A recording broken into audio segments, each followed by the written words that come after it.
All right, let me get this set up. There we go. All right, we're getting started. Welcome, everyone. Welcome to Getting Past the Gatekeeper podcast with your hosts, Tim Madden and Kara Dennison, where each week we share tactics and strategies live every Thursday at 3 p.m. Eastern inside the Executive Career Network. Maybe you're watching us here, maybe on YouTube, maybe on Apple, iTunes, or Spotify. We're trying to get there soon. And we get together each week to help you navigate the current job market to land the job and money that you deserve. And today we're talking about how to effectively answer any interview question you could possibly have. And if you don't know us, my name's Tim Madden. So for the past decade, I've been a seasoned headhunter, overseeing many placements, led large teams as well. And I'm here to show you, right? Avoid all of the mistakes that everyone makes in their job search so that you can get the job and money that you deserve. Kara, introduce yourself. Awesome. So I'm Kara Dennison. I've spent my career as a corporate recruiting leader, and we are, like Tim said, the host of this awesome podcast. We are also the coaches at Executive Career Upgrades and the hosts of the fastest growing network on Facebook called the Executive Career Network, where you guys are watching us live. So we are almost up to 2,000 members on 2,000 Facebook people. group. That is crazy. Thank you guys for being here. We are so excited to have you. And we've got some really awesome questions from the group this week. So we're going to... But real quick, Kara, before that, sure. A big shout out, okay? It's kind of confidential right now, but we're pretty excited, right? A big shout out to someone we're working with, Rachel, who we won't say the company, but this is the largest massive offer that we've probably seen this year, right? I believe so, right? It's up there. It's pretty high. Yeah, so we're excited to share her story with you within the next couple of days too. We'll let you guys know how it all pans out. Yeah. So yeah, I'll take the first one, Kara, if that's okay, right? Absolutely. What excites you most about going to work every day, right? This was a question where a lot of people got comments, and I just wanted to kind of throw my 2 cents in, right? Has anyone had a day where you went to work that wasn't ideal, where you just got out of bed and maybe you're struggling? So, when we talk about excitement, right, what the word that comes in my mind, right, is just purpose. Because excitement's going to leave you, right? There's going to be days where you're dreading it, but your purpose when you get up, are you doing something purposeful and making an impact, right, at your job? And if not, we're so glad you're watching this, right? Because we need to get you on some interviews. And if so, you need to know what to say. What's the next question we have, Kara? Yeah, no, I love that. I mean, I just want to circle back for that. For me as well, is what excites you at your job. And I think a lot of times people don't get excited about their job for a lot of different reasons. And it really does come back to purpose. And how are you growing in your job? And how are you being challenged? Are you doing things where you are learning, are growing, being challenged, making an impact where you are, and having a good team around you, right? And so those are things that get me excited about my job. Is I get to make an impact on people's lives. And it doesn't have to be that extravagant for your job, but are you still getting excited about any little thing, about having some sort of purpose or growing or being challenged, whether it's personally or professionally in your job? And if not, what would make you excited? What would have you be challenged or grow and stuff like that? And if you're not, and there's going to be days where you're just not excited to get to work because it's just a Monday or you're having a bad day, and that's okay. But overall, you should be having better days than not good days, right? And so we are very excited that you're here. And so the next question that we had is going to lead into what we're going to be talking to is, or actually the next question. But one of the questions that we had was, does anyone have good examples of resumes? So this is such a good, exciting question because we have some really awesome resources for you inside this group. So if you're watching this, really happy that you're here. Someone was saying that they're having a hard time formulating the language in a STAR format and being brief. So what we wanted to say is, in the announcements in our group, and just posted in the channel, or in the posted chat below too in the chat. Mm-hmm. Yeah. Tim just put a link to our masterclass. What is really awesome about this is that if you stay to the end, we literally give you the templates that we use for our executive resumes. But really needs to be is showcasing the results and the achievements that you've had throughout your career, because that's what decision makers really care about, is how you solve challenges and how you brought results. So not only are you going to get those awesome resume templates and how to write a resume, but you get to learn our 5 key principles on how to really navigate your job search and land interviews very, very quickly. And these are the key principles that we use for our clients and getting them on interviews within 3 weeks. So definitely check it out if you haven't. Yeah. So, we're not going to spend too much time on resumes, but just know this. I'm glad whoever asked that star, I forgot to whoever posted that, they were looking for those star examples, right? But most people have resumes that just say what you do. When, think about this, what's the only thing that sets you apart in the marketplace? How successful you've been. And your ability to tell that story while crafting your message is so important. So if you need those templates, watch that masterclass, download them, get with us. They are very, very, very helpful. So we had another question before we get started. I had my 4th interview with the company yesterday. They made an offer for 20% less than what I provided in the salary field of their online application form. Man, I hate that. No variable comp included. So frustrating. They want to discuss it this afternoon. I'm at a point where I don't want to wish additional time. Why offer such a significant amount less when you have the right info? Hey, just have a question, right? When you go to buy a house, Kara, do you want to get a good deal on your house? Of course. Would you want to get a good deal if you're going to buy a new car? Of course. If you were buying a used car, would you want a good deal? Of course.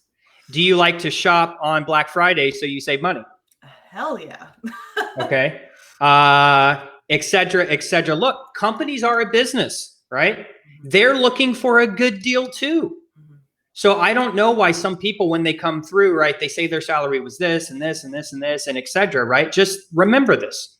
They're trying to get a good deal too. They're a business. So if I'm running a business, what am I trying to do, right? You're trying to get the best talent you can at, a decent price, right? So remember, if you can showcase your value and prove you're the right candidate, most companies, in our experience of placing, 7,000 people, will go 20 to 30% higher. But sometimes, right, if you didn't do a good job in interviewing, if you didn't do a good job at branding yourself properly from step 1 to the offer stage, you're not going to have as much negotiation, room. Now, sometimes even if you do that, because we just had a guy come in who already got a massive offer, we were trying to get a little bit more, and that company said, hey, we're sorry, but this is as high as we can go. Sometimes it is what it is. But I would highly encourage you, right, to come back and, say, we have to dive deeper in this, right? So I don't know an exact response. We need to know more about the situation, et cetera, how much you were making previously, et cetera. But just remember, companies are looking for a good deal, just like you're looking for a good deal. So hopefully you guys can meet in the middle, right, on that compensation. But when it comes into compensation, here's my number 1 question again before we get started. This is our number 1 question before, as soon as anyone receives an offer. This actually is pretty funny, right? Because when someone gets an offer, they hop on the phone if they're a client of ours, and the first thing we say is, hey, what do you think about the company?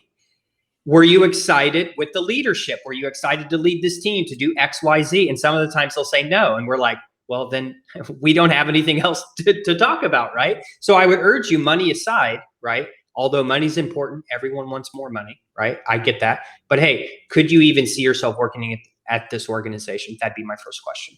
Absolutely. So getting into today's topic, we're going to talk about this whole STAR thing. We say problem, solution, results. You maybe have heard the STAR method. There's many ways to do it. But today we're going to be talking about how to answer any interview question that you can possibly get. The number 1 thing I want you to take away from this, podcast today is use personal experiences.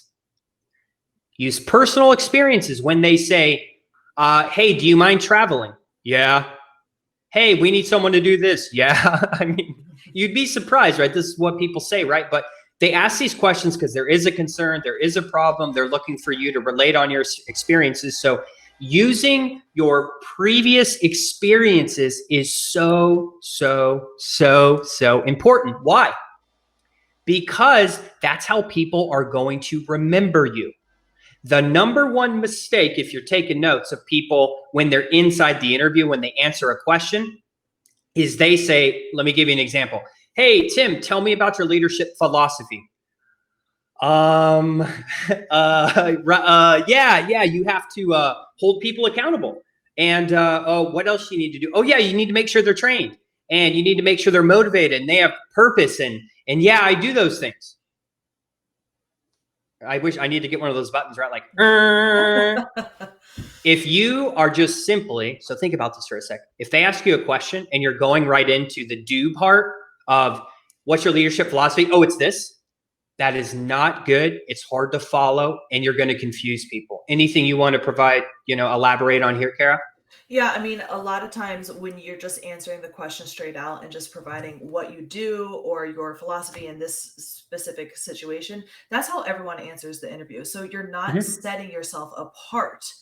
So what we're going to provide you right now is setting a way to leave yourself as memorable and impactful. So definitely, if you are watching this, take notes, because what you want to do for every single situation is use a specific story, and we're going to tell you exactly how to do this so that they can picture you doing it, not only in the story that you're telling, but for them and in a memorable way, so that when you walk out that door or end that Zoom call and they're thinking back on you, they can remember exactly what you said because you've left a memorable impression on them.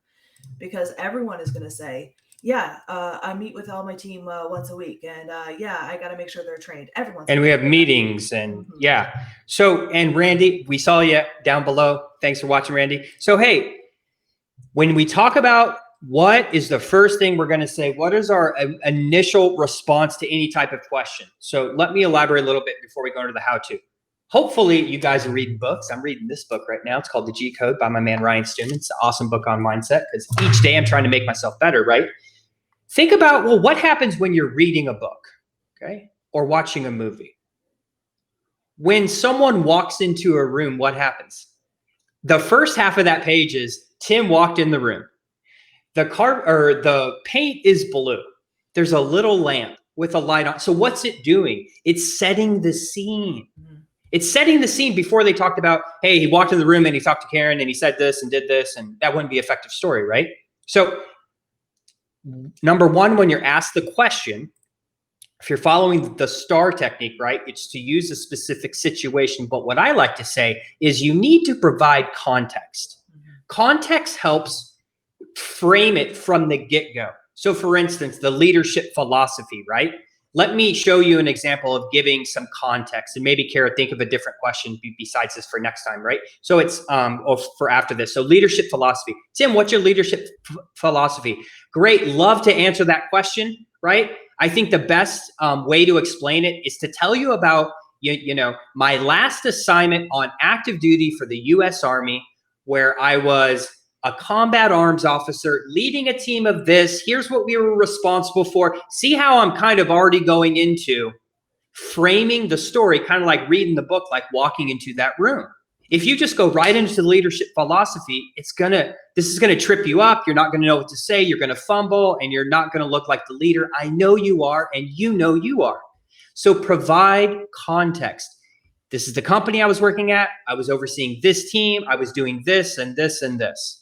It lets people know, number one, too, was this a year ago, 10 years ago, 5 years ago? Where were you working, right? So be sure before your travel, right? I gave that one. Hey, Tim, this position requires you to travel 25% of the time. Are you okay with that? Absolutely. I love traveling. Where would I be traveling to? Hey, in the military, I had to travel a lot to go to schools and et cetera, especially when I was doing this. Here's what I found to be most successful when you're traveling, leading a large team. Boom, boom, boom, boom. And we'll get into the subsequent steps. But remember, context, so important. How are they going to be able to follow you? Plus, it helps you because what's going to happen? Well, now they know, oh yeah, when I was in the military and I did this, now I got some ammunition to kind of help frame this, right? So step one, providing context into a situation, right? Or maybe it was a challenging client. Hey, Tim, tell me about a time you had to deal with a disgruntled client, employee, et cetera. Yeah, I'd love to. Hey, in my last job at Ronstadt, a Fortune 500 company, I was leading this team. I was doing this and doing this and doing this. And then I have this client named Jane. When you are able to do this storytelling thing that we say, it's going to resonate. It's going to make answering easier. And you are absolutely going to set yourself apart from the crowd, because think about it. Hey, tell me about, dealing with a disgruntled client. Yeah, you have to figure out what their concerns are and ask them questions. And no, do not go right into the how-to. You're going to fail. It's not good. Anything you want to elaborate on that, Kara? No, I mean, absolutely. I was thinking about, like, I was just talking to someone today about how do you deal with difficult stakeholders? And you go in, oh yeah, that happens all the time. I make sure, da da da. No, providing a story in the context. Absolutely, that happens all the time in this sort of position. I remember a time when I was in this position at this company and I had a difficult stakeholder and we had to work with the marketing team. So and then we go into the rest, which we'll talk about, but setting that context, it easily helps place them in your shoes. So it sets you up for success for the rest of the interview question or answer that you're going to be providing. And it can also help place you in their shoes when they're asking you for a reason, just like Tim said. They're not going to be asking you about difficult stakeholders if someone in the position before you didn't have to deal with a difficult stakeholder before, right? So they want to be able to place you and picture you in that position dealing with a difficult stakeholder. So if you can tell that story, set the context, it will easily help you be memorable or placed in that position for that. The other thing, before we move on to like the second part, again, the first part's like context, right? Providing that situation to help you aid answering this question. A common mistake that people do as well, right, is they try to practice every single interview question. I'm going to practice these interview questions. Let me tell you, someone who's prepped, me and Kara, 10,000 hours of interview prep. The questions that you prepare for are never the ones that are going to be asked. So the most important thing is having a blueprint for how do I answer every question? And that's what we're sharing with you. So number one, after we provide the context, the next thing we're going to go into is it's a couple different things. It could be a task. It could be a challenge the company is having, okay? Or it could be like what was going on, like the specific situation. Because if I'm talking about my leadership philosophy, I would do this. Hey, I was in the Army doing these things, etc. Number two, here's what I found to be successful while leading teams and increasing motivation, etc. Okay? Now, if it was a challenge, hey, I remember dealing with a difficult client when I worked at Ronstadt. By the way, I was overseeing this and this and this. And I had this client named Becky. And here was Becky's problem. And it was this, and it was this, and it was this, before I get into what I did. Okay? Because the more they can resonate, when the better you are with their storytelling, the more you're going to draw in or captivate that hiring manager. And it's going to be easier to explain. Okay? So it could be a challenge. Hey, tell me about turnover. Absolutely. At Ronstadt, blah, blah, blah, blah, blah. Hey, here's what I found to be successful in trying to combat turnover issues, right? Clear, effective communication. Number three, going into the action. What did you do? Okay. Backing up to leadership philosophy in the military, blah, blah, blah. Here's what I found to be successful. This is why I was such a great leader in the military. I did X, Y, and Z things. Or that challenging customer, Becky. Here was her challenges. Here's why it was difficult to work with her. Here's what I found to be successful when dealing with disgruntled clients. Then you're walking them through what you actually did to solve that challenge, talking now specifically about your leadership philosophy, right? Kind of the how-to of the question. So think about it. It makes sense, right? If someone asks me something, I'm giving them background and context, right? Now I'm getting a little more specific on the situation, the challenge, what was going on. Now I'm going into the how-to because it makes sense, right? They know where I was working. They know the challenging customer, Becky. They know why she was crazy. Now I'm going into how I smoothed it over, right? Anything to add on like part two or part three, Kara? Yeah, so to kind of clarify this, again, they're going to be asking you the question for a reason. They're either dealing with this problem or they want to see how you're going to be able to handle this particular situation in their particular company. So again, the first part is to set the context. Then you want to restate the problem or what they're saying and then implement the solution. So again, for a stakeholder situation, how do you deal with difficult stakeholders? Great. This happens all the time. When I was working at this particular company in this particular role, I had a specific difficult stakeholder. We're going to use Becky. Sorry for anyone who's Becky in here. I had a stakeholder named Becky. She was working in this department, and it was really difficult in order to get buy-in. So what I did, problem, you're restating the problem so that you can convey to them that you understand that they're facing those problems. You faced a similar problem in the past. In this context, restating it, and then you're implementing the solution, how you've done it successfully in the past, and that you can convey very easily and concisely to them that you can also do it as well in this situation. So again, context, problem, and then solution. And that's going to really help clarify for them and set the tone. And it gives you a plan, because most of you guys are just going into interviews kind of winging it with, I say this, you're going to hear me if you follow this podcast, right? You're going to tell me, hey, without a blueprint, without a plan, and if you haven't practiced, how can you be successful at anything? Okay. Interviewing is a skill, just like working out, just like building your muscle, just like trying to eat healthy, etc. Okay. So make sure you are practicing. But the most important part is going to be this last part. So if you are listening, please take notes and do not forget this last part. Take it away, Tim. Yeah. So take, for instance, so let me give you an example. I have two really good examples. One is Matt. He was a prior CTO that we worked with. Matt, if you watch this, what's up, man? Hope you're in a new job. It's been like a year now. So Matt, it was the disgruntled customer thing, right? And he did a really good job explaining, this was on one of our coaching calls. He explained the situation, the context, the disgruntled customer, and then he described the action. Hey, here's what I did. I smoothed it over by doing X, Y, and Z. Okay. Now, what he failed to mention, and ask me if you're a CEO or a senior leader, if this is important or not. Okay. He kind of ended it. And I said, well, Matt, you smoothed it over, man, but you left me hanging, dog. What happened? Right. And he said, oh, yeah. Thanks for asking. That client remained with us for 18 more months. Oh, and I said, okay, did they buy any more products or services from you? He said, yeah, they hooked up on a technology package for $4 million. What? Do you think the CEO wants to know that? Okay. We had a recent guy, Brett, who's in the aviation space, right? Going on high-level director of engineering roles. He said, hey, while I was at this company, blah, blah, blah, blah, blah. Let's go to the results, right? We were talking about process efficiency, lean manufacturing, etc. And he left out, man, guys, you guys are killing yourselves. You want to stand out from the crowd? Throw down these big results. You've had them. Every person we've accepted into this, executive career network probably has 20 years of experience and probably has been highly successful. Focus on your results and accomplishments. That's the only reason someone's going to hire you. So back to Brett. Okay. I said, hey, once you fix these processes, fix this lean, this Six Sigma stuff, right? This ninja manufacturing stuff. Hey, what happened, man? Oh, we saved the company like $10 million a year for 3 years.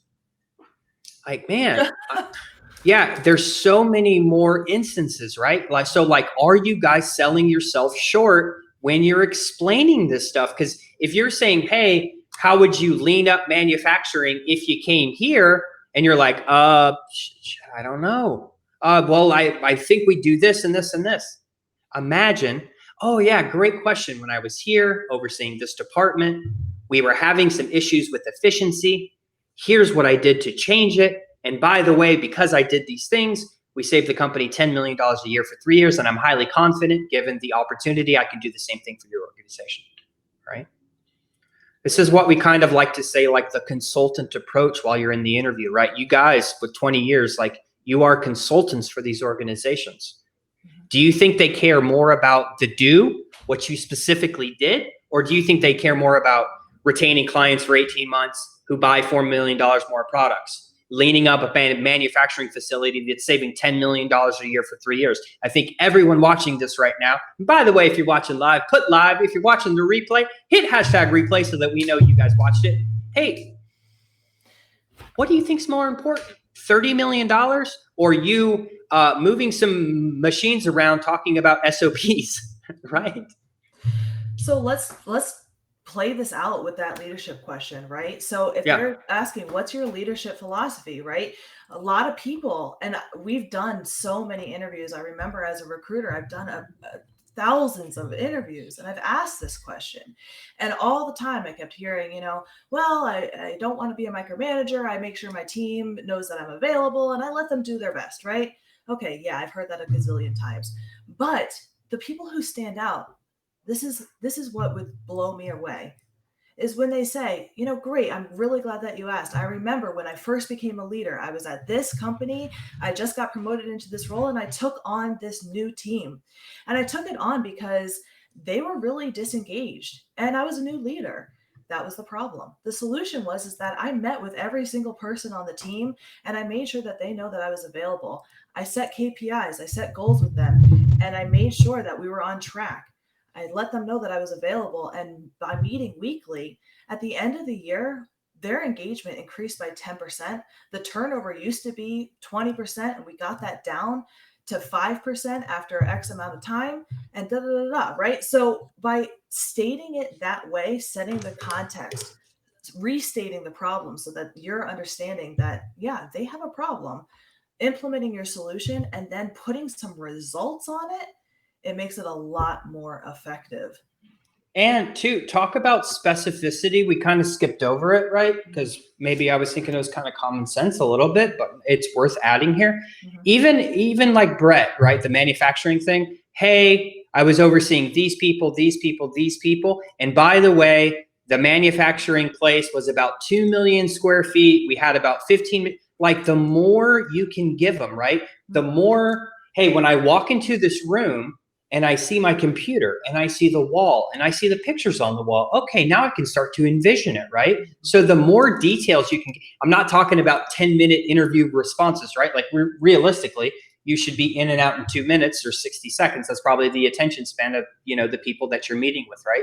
So be sure, provide specifics. And here's another thing.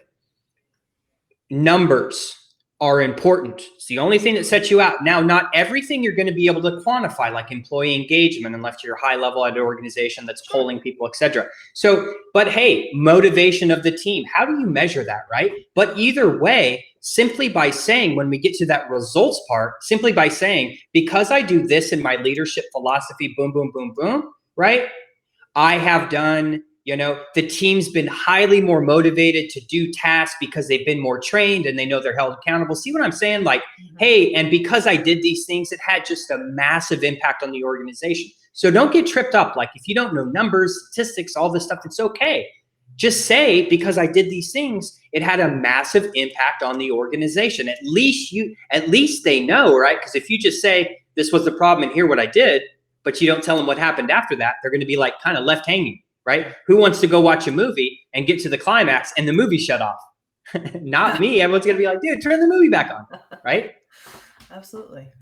So just to recap, hey, Christian, how's it going, man? So just to recap on what we talked about today, right? Just making sure when you're talking about these different things, you have a strategy and you have a plan.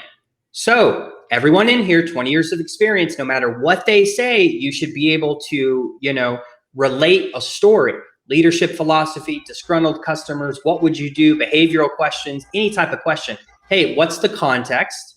What's the situation? Let me provide some details. What's the problem? What was going on? What was the task? What did I do, right?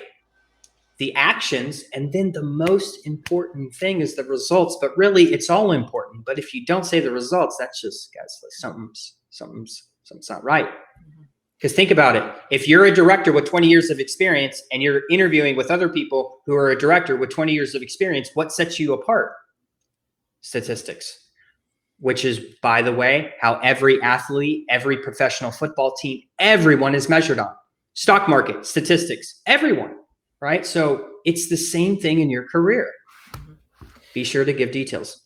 So I would definitely recommend, going back to the top of the show, start with your resume. If you don't know what your statistics are, start with your resume and start writing down those bullet points and what your achievements are, so that you can know and get to know your resume too. If you have it professionally done, if you work with us to get it done, read your bullet points so that you know what your achievements are and you can have the stories at the ready. Secondly, practice this. Practice talking in the context and the STAR method so that you can get used to this, because the worst thing that you can do is start trying to answer, start going into the context and the problem, and you dump truck. We have this phrase, and we use dump trucking all the time, where you start talking and it just, you get stuck and you keep going because you don't have a plan. So you're just Mhm. like, oh, I think this, I think that, and you come across as unprepared and really just not professional. So when you're using this formula to answer an interview, it should help with these things. If you have stories and achievements that you know from your resume and your career, it will help you answer these interview questions. If you know context, problem, solution, result, or STAR method, and answering those specific parts of the interview answer concisely and impactfully, you should be able to answer this and keep their attention and not fall into that dump truck trap. Awesome, guys. And as we wrap up here, right, thank you again for everyone that's a part of the Executive Career Network. Hey, network and collaborate with other people. We're approaching 2,000 members. This is crazy. If you need a job and you're not connecting with people in this group, if you're not posting your LinkedIn content when we have that announcement, if you haven't seen our masterclass, if you haven't got our resume templates, we also give some interview and some networking stuff. Like, we have every available free resource to you right now that's just a pile of gold. Make sure you utilize it. And as always, Getting Past the Gatekeeper podcast every Thursday at 3 p.m. Eastern inside the Executive Career Network. Hey, guys, what are you doing today if you're in a search to move you forward? Think about that, right? And also, if you have a topic that you would like us to talk about next week, drop it in the comments below. We would love to know what you want to hear from us next week. Thank you so much for being here, guys. We'll see you next week. Have a good day.